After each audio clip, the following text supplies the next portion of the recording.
बांगलादेशी नागरिक वास्तव्य प्रकरणी रत्नागिरी जिल्ह्यातील झोपडपट्ट्या या पोलिसांच्या रडारवर आलेल्या आहेत। बांगलादेशी नागरिकांना जिल्ह्यात घेऊन येणाऱ्या दलालांचा पोलिसांकडून शोध सुरू आहे। यासाठी पोलिसांची वेगवेगळी पथकं सुद्धा तयार करण्यात आली आहेत। जिल्ह्यात बांगलादेशी नागरिक कोणामार्फत दाखल होत आहेत, त्यांची बनावट कागदपत्रे कोण तयार करताय याचा सुद्धा शोध पोलीस घेत आहेत। झोपडपट्टी भागात संशयितांची कागदपत्र तपासणी सुद्धा होते। याचा आढावा घेतलाय आमचे प्रतिनिधी राजन चव्हाण यांनी। नागरिक आढळल्याच्या घटना समोर आल्यानंतर आता पोलीस यंत्रणा अलर्ट मोडवर आलेली आहे। त्यामुळे अनधिकृत राहणाऱ्या या बांगलादेशी नागरिकांवर आता कारवाईचा बडगा उचलला जाणार आहे। त्यामुळे पोलीस यंत्रणा ही पूर्णपणे ऍक्टिव्ह मोडवर आलेली आहे आणि या ज्या झोपडपट्ट्या आहेत या देखील रडारवर आलेल्या आहेत।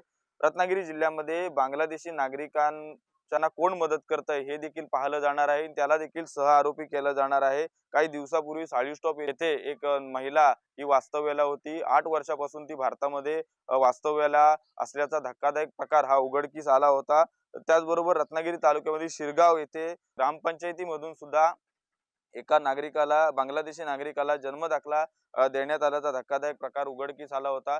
काही महिन्यापूर्वी एका चिरेकाणीवर देखील 13 बांगलादेशी आढळले होते। त्यामुळे आता या सर्व धक्कादायक प्रकारानंतर आता पोलीस यंत्रणा ही पूर्णपणे ऍक्टिव्ह मोडमध्ये आलेली आहे आणि जे अनधिकृतपणे बांगलादेशी राहत आहेत त्यावर आता कारवाईचा बडगा देखील उचलताना पोलीस दिसून येणार आहेत। राजन चव्हाण, पुढारी न्यूज, रत्नागिरी।